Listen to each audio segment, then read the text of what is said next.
Nous allons maintenant découvrir notre espace d'administration qui va nous permettre de gérer notre boutique. Donc en fait, toutes les modifications du front office se font sur le back office.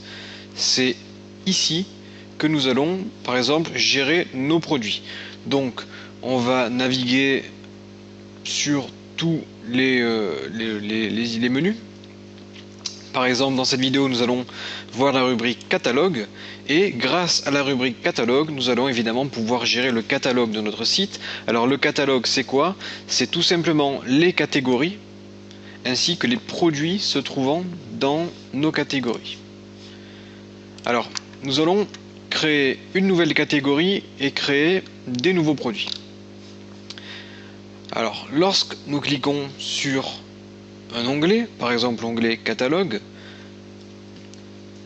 nous avons différents sous-menus qui nous sont proposés. Donc nous allons les détailler dans quelques instants. Nous avons aussi la liste des catégories, donc la catégorie iPod, la catégorie accessoires, la catégorie portable. On peut voir, modifier ou supprimer une catégorie. On peut décider d'afficher ou de masquer la catégorie. En dessous, nous avons les produits. Nous pouvons trier les produits par idée, par photo, par nom, par référence, par prix, par quantité, etc., etc. Donc dans chaque sous-menu, vous aurez la possibilité de trier, d'ordonner vos listes. Alors évidemment, vous pouvez activer, désactiver un produit, modifier, supprimer ou dupliquer un produit. Ensuite, à chaque fois que vous avez une liste, vous pouvez ajouter des nouveaux produits. Vous pouvez filtrer la liste pour n'afficher que certains types d'éléments ou réinitialiser notre liste. Donc là, nous allons ajouter des choses ici, mais avant, je vais donc vous détailler les sous-onglets. Nous avons le premier onglet, attributs et groupes. Alors ça, ce sont des caractéristiques qui vont nous permettre de différencier deux produits similaires. Je m'explique. Vous pouvez très bien avoir un iPod, avoir deux iPods, donc exactement les mêmes, en tout cas au niveau visuel. Cependant, vous pouvez avoir un iPod qui a un espace de stockage de 8 Go et le second qui a un espace de stockage de 32 Go. Vous pouvez avoir un iPod bleu et le même iPod du même modèle rose. Donc c'est ici que nous pouvons ajouter des groupes d'attributs ou une déclinaison du produit.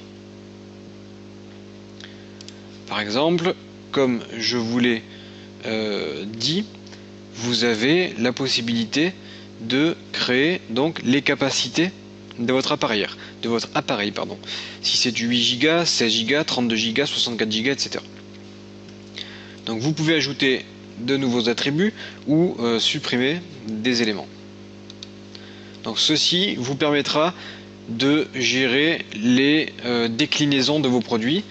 Et dans notre boutique, lorsque l'on voudra acheter un iPod, eh bien, nous aurons la possibilité de choisir un coloris, de choisir une capacité. Actuellement en stock, je n'ai que du 8 ou du 16 Go.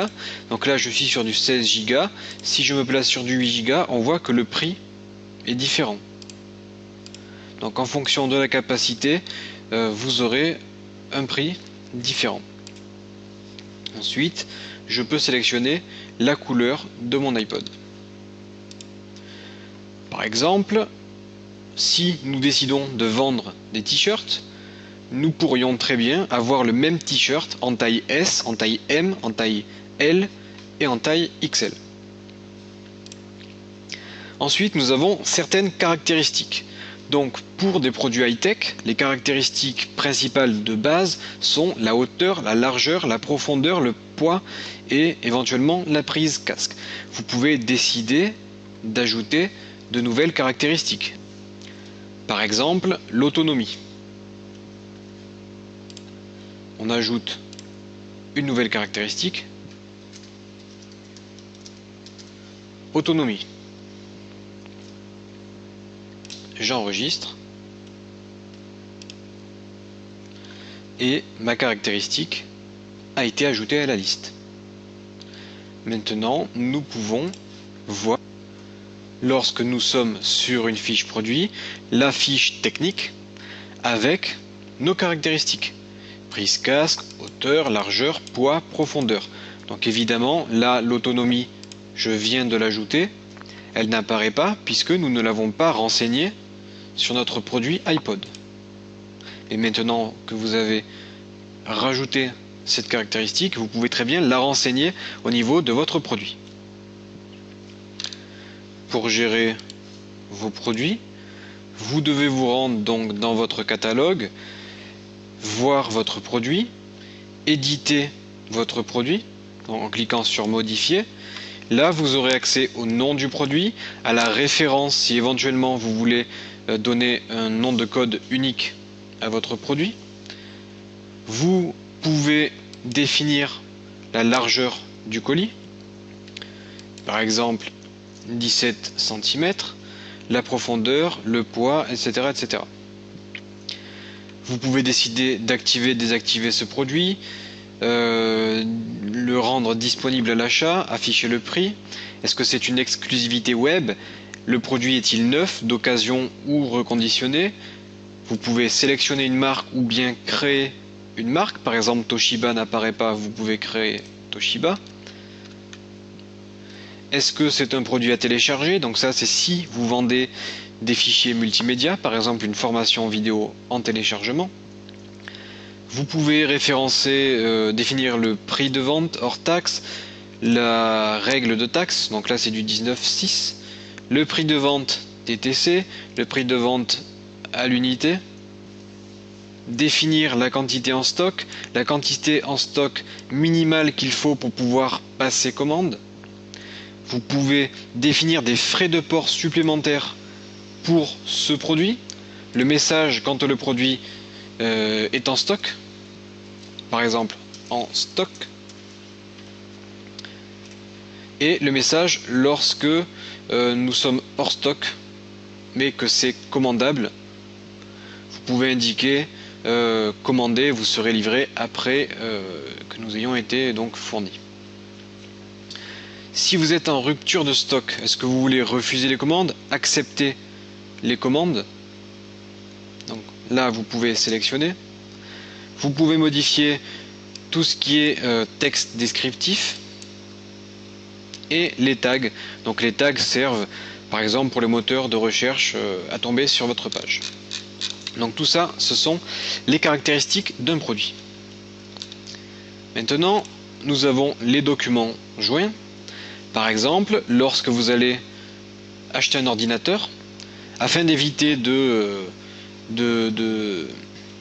d'utiliser et d'imprimer 500 pages en papier pour rien, vous pouvez très bien créer un document PDF, donc le manuel d'utilisation de l'ordinateur, et fournir ce document en le renseignant ici, de façon à ce que l'acheteur, le client, reçoive son manuel d'utilisation au format PDF. Afin de mettre en valeur vos produits, vous pouvez gérer vos scènes. Une scène, c'est tout simplement une image. Donc une image que vous pouvez télécharger en cliquant sur choisir un fichier. Vous allez chercher une image, vous donnez un nom à votre scène, les iPod Nano, un statut à votre scène, donc active, et vous devez placer différentes zones cliquables sur votre image. Par exemple, vous avez les iPods vert, bleu, jaune, orange, rose, violet, et chaque petite case redirigera le client vers la fiche produit correspondant en fonction donc de l'iPod sélectionné. Donc vous pouvez éditer, déplacer vos cases, donner un nom, etc. Vous pouvez aussi gérer les marques. Par exemple, nous avons des produits Apple, donc là on peut ajouter une marque, par exemple Toshiba. Description courte.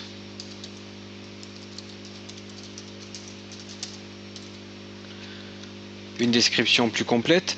Vous pouvez choisir un logo pour Toshiba. et définir des titres méta. Donc encore une fois, ça sera plutôt pour les moteurs de recherche. Est-ce que cette marque est active? Oui, on va l'activer. On enregistre.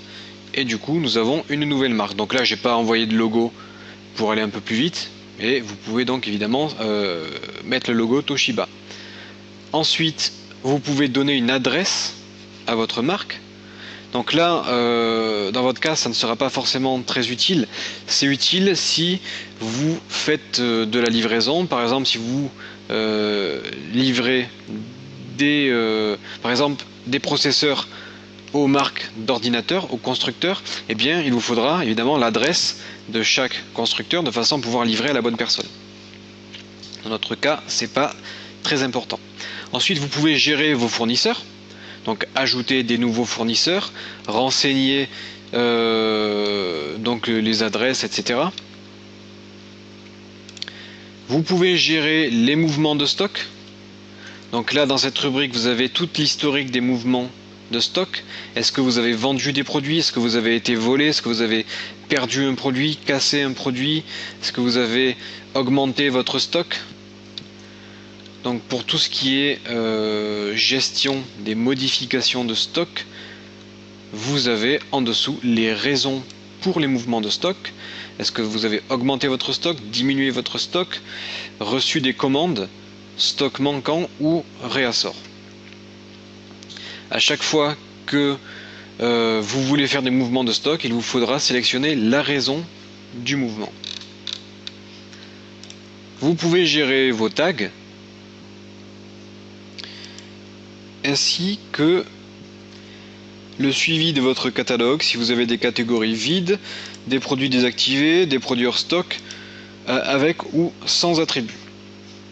Donc voilà à peu près pour cette catégorie catalogue. Donc tout ça, ça va vous permettre de gérer votre catalogue. Donc ce que nous allons faire, c'est que nous allons ajouter une nouvelle catégorie. Par exemple, on va vendre des formations DVD. On va afficher cette catégorie. Toutes nos formations en DVD. On peut éventuellement choisir une image. Donc on va par exemple sélectionner celle-ci avec la liste de nos formations. La balise. La méta description. Donc là je vais pas m'embêter, je vais faire du copier-coller. Et on peut soit enregistrer et revenir à la catégorie parente, soit enregistrer. J'ai créé ma nouvelle catégorie. Je peux créer une nouvelle sous-catégorie. Donc là je vais pas le faire, mais vous pouvez par exemple créer des formations Photoshop, des formations site web, etc. Et dans cette catégorie, on va pouvoir ajouter un nouveau produit, par exemple formation WordPress, la référence, la largeur, la profondeur, le poids. Donc là, c'est pas des choses importantes pour ce genre de produit. Par contre, ce qui est intéressant pour une formation, c'est de savoir la durée de la formation, ainsi que donc bon, le logiciel traité ici c'est WordPress, mais vous pouvez trouver des caractéristiques qui pourraient intéresser votre client. Le fournisseur, ça sera par exemple formation facile, et la marque, ça pourra aussi être formation facile. Le prix de vente hors taxe du produit, on va dire 30. Les règles de taxe, c'est du 19,6. Donc le prix de vente TTC sera 35,88. Vous pouvez afficher en solde. Vous pouvez définir un stock initial. Par exemple, pour cette formation WordPress, j'ai fait éditer 250 DVD. La quantité minimale pour passer commande sera de 1. Les frais de port supplémentaires. Donc par exemple, lorsque nous livrons des DVD via Colissimo, la boîte de DVD Colissimo coûte 8 €. Donc on peut définir les frais de port à 8 euros. Produit dispo. Catégorie, donc ça sera de la formation DVD. Vous pouvez mettre une description, des tags, et on va enregistrer notre nouveau produit. On a bien créé notre nouveau produit. Je me rends dans mon catalogue, je vois bien la formation DVD en catégorie, et maintenant si je retourne dans ma boutique, je me rends sur l'accueil en cliquant sur le logo. Là je suis sur l'accueil du site, je vois bien apparaître ma catégorie formation DVD qui apparaît, je clique dessus et pour le moment je n'ai qu'une seule formation, donc j'ai bien il y a un produit, j'ai l'image de ma catégorie, toutes nos formations DVD, je peux effectuer un tri en fonction du nom, du prix. Donc là actuellement je n'ai aucune image, nous allons en rajouter une. Par contre j'ai bien le petit icône nouveau puisque nous venons de mettre ce produit en ligne. Formation WordPress, c'est une formation DVD. Donc là bien sûr la description elle n'est pas pertinente du tout. Il faut mettre quand même 4 ou 5 lignes de description pour bien dire de quoi nous allons parler dans cette formation. Le prix est de 35,88 en stock. Vous pouvez ajouter au panier, voir le produit. Vous atterrissez sur la page détaillée du produit, vous pouvez imprimer ou ajouter le produit au panier. Donc là par contre quelque chose que je n'ai pas fait attention, c'est que les frais de port étaient déjà calculés et j'ai rajouté des frais de port supplémentaires. Donc du coup on a des frais de port assez excessifs de 18 euros.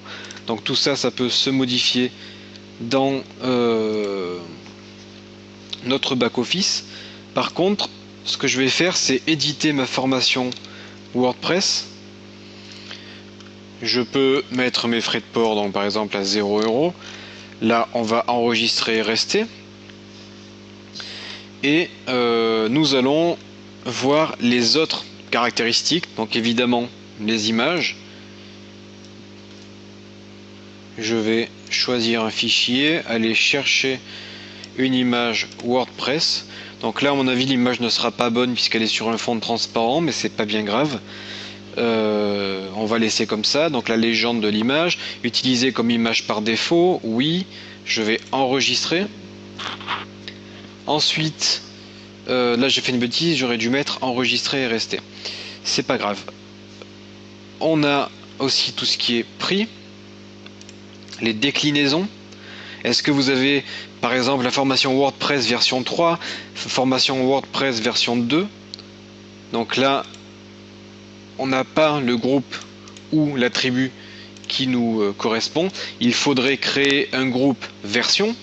Donc comme je vous l'ai expliqué dans attributs et groupes. D'ailleurs, je vais le faire. On va ajouter un nouveau groupe version. Le nom public sera version, on enregistre. On a bien version qui apparaît. Et si j'actualise ma page, donc je recharge déclinaison,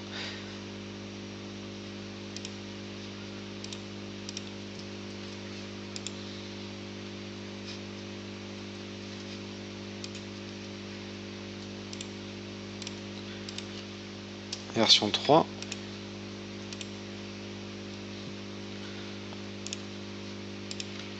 Je vais pouvoir aller dans mon catalogue, dans mes déclinaisons, sélectionner le groupe version et ensuite sélectionner la version 3. Donc voilà pour la gestion des versions. Donc ça, c'est quelque chose de pertinent lorsqu'on parle de logiciel. La version, ça n'a rien de pertinent si on parle d'iPod. Ou éventuellement, si vous parlez des iPhones, iPhone 3G, iPhone 4, etc., on peut appeler ça aussi des versions, ou plutôt des modèles. Vous pouvez aussi définir des impacts sur le prix. par exemple pour la dernière version, vous pouvez augmenter de 3 € pour la dernière version. Pareil, on peut définir un stock initial, une quantité minimale, une image. Est-ce que c'est la déclinaison par défaut? Oui. Donc vous voyez que c'est vraiment très complet. Vous pouvez gérer les produits de façon très précise, gérer les prix en fonction des versions, etc., etc. Vous avez aussi les caractéristiques. Donc par exemple l'autonomie, donc là je me suis un peu trompé j'ai fait une petite faute de frappe. Comme je vous l'avais dit, on peut ajouter une caractéristique.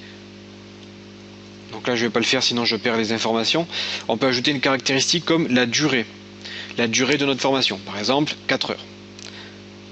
On peut personnaliser ou joindre un document, par exemple le sommaire détaillé de notre cours. Donc sommaire, le sommaire. On choisit un fichier. Donc là évidemment je n'ai pas de sommaire sous la main. Là par contre vous pouvez évidemment joindre des fichiers PDF pour avoir un vrai sommaire. Là vous appuyez sur Entrée, mise à jour réussie, et donc c'est bon pour notre produit qui a été ajouté à la boutique. On a bien notre formation WordPress, on peut agrandir l'image, avoir toujours notre description, et ce coup-ci les frais d'expédition ont été modifiés, ils sont passés à 8,37 €, donc c'est plus ce à quoi il faut s'attendre. Donc voilà pour la gestion de votre catalogue. Alors évidemment là je n'ai ajouté qu'un seul produit, mais dans une boutique vous aurez des dizaines voire des centaines ou des milliers de produits. Donc nous avons un catalogue de plusieurs dizaines de formations. Il faudrait donc trier toutes ces formations, les classer par catégorie et toutes les ajouter de façon à pouvoir proposer plusieurs types de formations sur notre site. Là j'ai fait qu'un seul ajout, à vous de réaliser tous les ajouts de produits à votre catalogue.